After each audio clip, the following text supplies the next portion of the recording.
morning and welcome to Coffee with Kristin and Tina. I'm Tina Prigge, Vagabond Creative Studios. I am joined by Kristin Odell of Grow with KLO.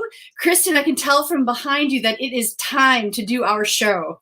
It is definitely time to do our show, but based on these clocks, you can choose what time you want to do it at because they're all a little different today. That's right. That's right. And I think it also means it doesn't matter what time you watch the show. It's just important that you do watch the show. Oh, I like that. I like that. I had my giant cup up on the screen today. So it's just one of those days where it's been a very busy morning and it needed to be this big today. It is bigger than your head. Or maybe, I mean, it's proportionate. Like, it's not that big. I was just, Nice. Well, I can tell from your background that you are not in your typical home office. You have been busy at work already this morning. So let's talk a little bit about KLO. What do you do, Kristin? So I do a lot of different things. I think kind of the easy buckets are to say that I do HR consulting, and we can talk about what that means. And then I also do leadership training and executive coaching. So if we think about HR, I can be that on-call HR person to help with hiring, help with terminations. I help do strategic planning. I help staffing. I help with employee engagement and employee development, and basically all the things an HR person would do. Some companies, I help them with payroll. It just really depends what a specific client needs from me. So a lot of times we work with them and figure out what that needs to look like and how they want it to work. Because being a small business myself and serving a lot of small businesses, I have the benefit of customizing to meet their needs, which a lot of sometimes bigger box organizations, they don't have that flexibility. So I'm kind of lucky. And then you don't only serve small businesses though, right? You do work with some larger companies and corporations? Absolutely. So something like strengths training. So I have talked about this before on the show, but I got Gallup certified a number of years ago to not only coach individuals on strengths, but also to provide work sessions, full day and half day work sessions. And so as an example, just last week on Friday, I had the pleasure of going down to UW Milwaukee. They were kicking off their executive MBA program for the class of 2022. And I had the honor of doing a 3-hour strength session with them to help them figure out more about who they are and how they're going to work with this amazing group of people they have in their class. So I feel pretty lucky to get to do all of that. Yeah, what a cool insight to connect with different companies on different paths in their journey, and the fact that you're the component that's helping interface with the employees, the HR component. I'm going to put up this graphic so that people can get a little snapshot view of a lot of the different focus points that you have. Right. So, I mean, and a lot of times clients will call, like even this, I'm going to go over here. So I'm in the box. You have to put your head in the box. This spring has been really different. So normally I would be more on site and, typically doing maybe more hiring and strategic work around how do we use our employees better? How do we get better engagement? That kind of stuff. What's been interesting is when things kind of closed down this spring, I actually got a lot more phone calls from people saying, we really want to revise our handbook. We're ready to make some updates. I need help with COVID policies. I actually helped both some clients and nonprofits with writing, return to work policies and COVID policies, and, help develop some of that work. And so one of the amazing things I learned is that even though this was a very dynamic situation and not anything that I personally had ever dealt with before, probably any of us, there was still a need for my work, and that, that kept me really busy in the months where I wasn't out teaching and coaching as much. I imagine a lot of businesses too did not have a work from home policy. Right. That's kind of a new concept that was laid onto the whole, laid onto our society that people had to quickly embrace. Did you have to help your clients with that type of setup setup? So I think it's different. A lot of companies had the ability to take their employees from their work offices and put them at home. So that's kind of the first step. But as many people have asked me about, probably the most often question I get is, how do I engage with them Or there is sometimes resentment between employees that are in the office and employees that are home. They always think the employees at home are goofing off. And, the research, at least from Gallup, is that people are actually more effective at home.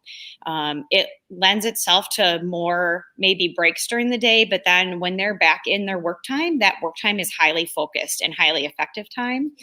But as leaders, you have to be much more diligent about communication and checking in, right? So if you have an employee that's working at home, you don't have water cooler talk on Monday morning about the weekends, or you don't have that stuff. So you almost have to schedule it and be very, very intentional about this is how you engage with employees, and things like one-on-one and staff meeting, all of those kind of things virtually become very, very important. I love that. I love the services that you provide and how you help people. And I know that coaching is one component. I'm going to put up this great quote that you shared. You want to read it to us, Kristin? Sure. I really love this quote. So it says, if your coach is effective, he or she will help you build skills to see yourself more clearly, to question your assumptions about yourself, get curious about where you're strong and where you need to grow, and learn to see yourself with fair witness eyes. So, and that's from Erica Anderson. That's the whole. So my strengths coaching my coaching, whether it's business coaching or individual, comes from a place of strengths. We use the Clifton 34 tool to help people understand who they are. And it's all done with the lens of positivity. So we always want it to be positive.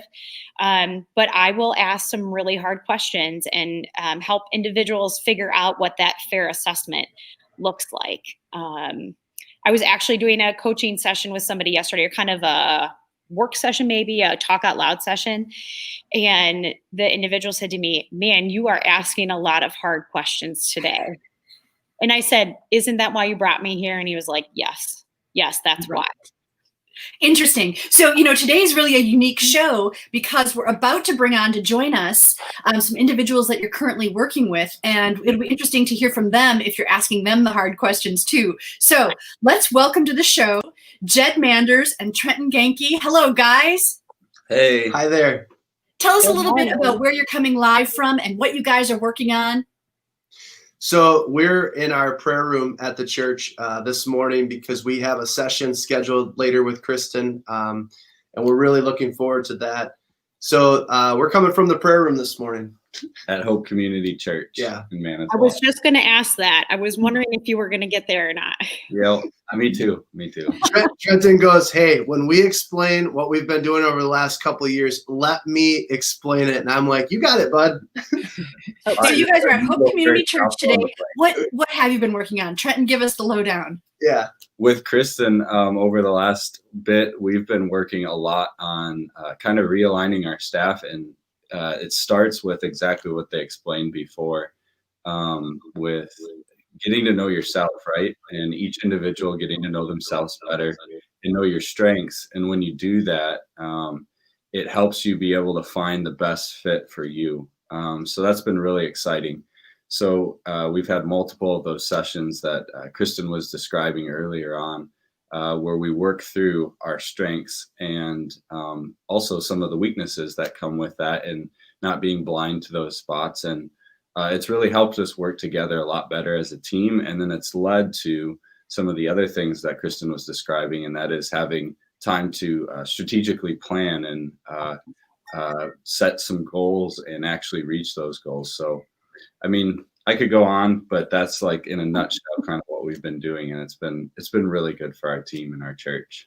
So one of the things that actually began our process of working with Kristin is, like many organizations, we have an awesome group of people, and a lot of good organizations have a great base of, the employees are awesome. They love the employees.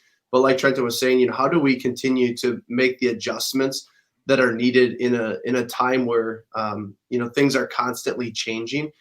It was changing pre-COVID, but COVID has just accelerated things so quickly. And how do we take the employees that are doing a great job at their current roles? How do we modify those roles in a way that we get the most out of them? They get the most out of being able to work. Because when employees are engaged, whenever they're able to bring their best, that's a better setup for them as well. And so really the work that we've been doing over the last 2 years working with Kristin has set us up to be in a spot where we're just continuing to take that to the next level. And that's what we're going to be doing later this morning, me and Trenton, when we meet with Kristin. Mm-hmm. Yeah. It's awesome. It sounds empowering. Yes. Yeah, it's been to use a kind of a hot word, working with Kristin has kind of been a catalyst for change in a positive way. Yep. In a lot of areas in our staffing and our organization. So Kristin, give us an idea. What will you guys be working on later today, or is it top secret? Well, so most of the time when I come out here, we have a plan for the day. I'm very prepared and I'm leading the charge. Today's a little bit different for us because we are talking about a strategy for next year. And so I'm going to call today a brainstorming session. So really, this is an open agenda place where I will listen and I will ask them hard questions today. And challenge their thinking a little bit. And we're going to talk about what next year should look like, not only for Hope Church, but what our partnership is going to look like. Guys, what's one of the hardest questions Kristin's asked you? Oh, well, that's a great question. I'll say this. The hardest question she's asked me was in a one-on-one session when just in any type of leadership role, it's very difficult to allow people to get close to you just because, you experience opportunities where people use their relationships to manipulate or maneuver. And when you're in positions of leadership, you don't realize that's what's happening until somebody points it out. And I try to be like super authentic. And so whenever she said something to me, she asked the question, who do you allow to get close to you? Because I feel like I'm trying to ask questions and you're dodging them. And I'm like, I don't dodge questions. I'm not avoiding that. So when she asked me that, it really brought to light some areas that I didn't realize, that I had begun to pull away from people with my heart, not realizing it. So that was really important for me and impactful. But I do want to say one thing before Trenton gives the hardest question. It is a little bit of a top secret meeting today, and not in a way that we wouldn't want our church to know about it, but in a way that, like many organizations, there are things that do require, finances. And sometimes people just continue to do what's always been done. And we're challenging the status quo today. We know that Kristin brings a lot of talent, a lot of resources to us with her HR experience, and some of that was being talked about earlier. But sometimes that invites the opportunities for what we would be considered a small business to reevaluate things that have always been done and to challenge the status quo. Do we continue to allocate money to HR? A company that we've worked with for I have no idea how many years, or do we challenge that and say, is there a better use of that money in keeping it local and allowing training to be done with our team in areas that we need it? We need to continue to be trained. So that is a part of our session today. But I appreciate that she didn't share that, but I'm happy to share that because I know our church would be really delighted to know that we're not settling for the status quo. We want to continue to take things to the next level to improve the organization because they're not just attending a church, they're a part of something that God is doing here in the community. And so for them to know that, and again, they'll find that out in December when we meet for our annual business meeting, but there's a lot of work that goes in behind the scenes. So, but Trent, what's the hardest question that Kristin's asked you? And then, of course you can speak to any of that stuff too. Yeah. So anytime you ask me for like the best or the worst, that's like the hardest question right there. So I have a hard time picking like favorites and not favorite, like least favorites. So I usually have 2 or 3, but I'll just leave it at as we work through usually there's work papers and worksheets throughout the sessions. Yeah. And a lot of times you have to describe moments like where you or kind of how you operate the best in a certain strength or what brings out the worst in you when you don't have certain things like that.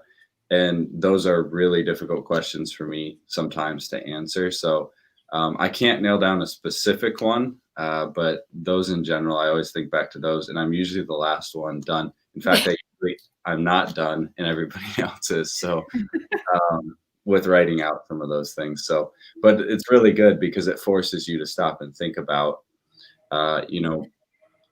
actually, what does it mean? It's one thing to take the strengths test and oh yeah, I'm good at this, this, and this. And I'm not so good at this, this, and this, but then it's a whole nother thing when you actually have to kind of dig into what that actually means and how it applies. So those are really good, difficult questions that we have to work through.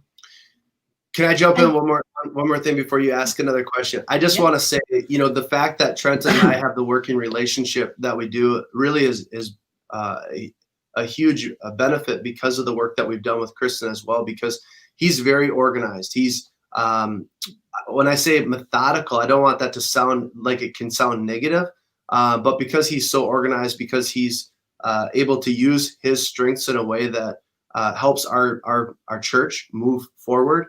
I'm very much emotional. I'm very, fly by the seat of my pants sometimes. Visionary. Vision, see how he helped me out? Like, that's what he does all the time. But getting to a spot where I'm not threatened by the gifts that he brings, and the talent that he brings, the strengths that he brings, getting to that place, really Kristin's helped not only for Trent and I to have that type of working relationship, but for our entire organization to continue to work into that. So Trenton's been with us here. He's in his third year. He came on to lead worship, but we knew he had a lot more in him for strengths. And again, those workshops have brought that out. Now, after 2 years, he's in his third year. He oversees the entire team, all of the operations. He oversees the budget. But it's taken us a little bit to get there. And I think a lot of companies, of course, they want to be there overnight. But there's, again, the work that it takes. I mean, the years for us to get to this place. Kristin's been with us each step of the way, which has been really helpful because it builds trust too. It builds loyalty. Yeah. So. Right. Success usually doesn't happen overnight, right? There's all of this hard work, and then it seems like it's easy. It seems like it's just this overnight success, but really all of this work went into it. And so I love the concept that you guys are not only growing, but embracing that change. And what a benefit to have like a third party, independent coach that can sort of see from the higher 50,000 foot view to help guide you. That's brilliant. Kristin, I love what you do. Thanks, Tina. I love what you do too. Aw, thanks. One of the reasons there's a couple of dynamics that have made this so successful. And I think one of them is, Jed and Trenton's willingness to continue to invest in this and keep it moving forward, right? Some organizations say they want to do it, but when the rubber hits the road, they weren't really ready to do it. These guys were ready to do it. Totally embracing the tools, the communications, everything to make it happen. So that is really good. The other thing that's been interesting is we don't always work on strategy or always work on strengths. We work on what needs to be worked on. So we've had a full session on writing job descriptions for the team. We've done a full session talking about what should benefits look like for the employees. And then we've done other stuff where it's a full day on strengths or a full day on strategy. So we really address what needs to be addressed in those moments, and we work really, really hard at it. And then they take the rest of it and they run with it. So they're giving me a lot of credit, but in the end, they've done the hard work, which is maintaining it and implementing it and doing something with it once I leave. And guys, are you seeing that impact kind of ripple through, the different echelons of employees that you have? Yeah, for sure. I think all around, it's had a very positive effect from how we work together and what we do, really, and some kind of who does what has changed to a certain degree because, we're trying to play to our strengths as much as we can. Obviously, sometimes, especially with the current times we're living in, with all the change happening, you just got to kind of, pull up your bootstraps or whatever and just do whatever needs to be done because there's lots of weird things that need to be done that never needed to be done before. But as a whole, I think we're a lot. I mean, you're never there, right? As an organization, you're always going to be trying to get there. But we're closer to there than we were. And we're just continuing to do that. And I think that's really the great thing when you have somebody it's easy to get really to miss things when you're, I guess, nearsighted might be the term for it, when you're in the organization.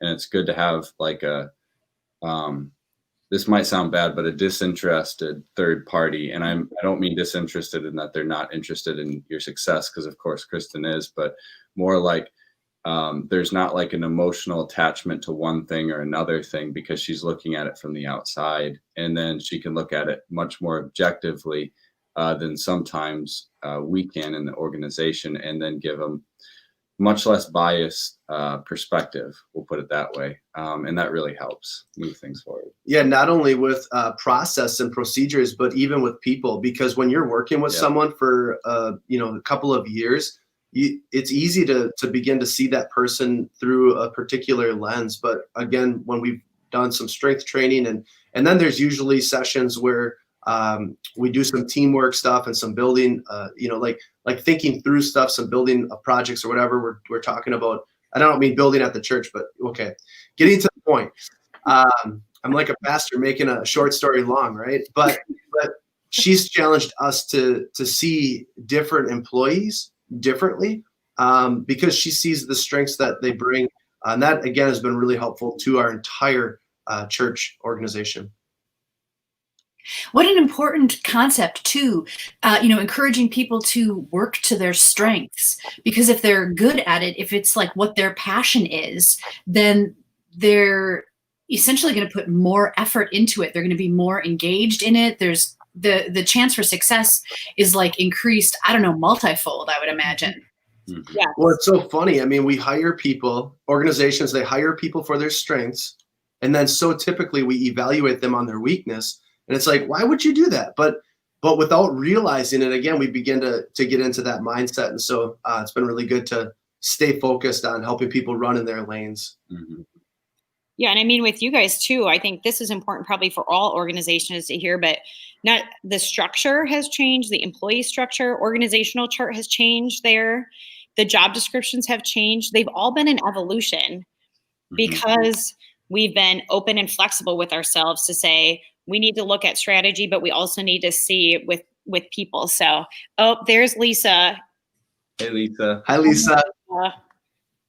And she's been an incredible part of this change as well, as you know, Kristin, and as our team knows, our church knows, just really continuing to help us align things appropriately. Yeah. Mm-hmm.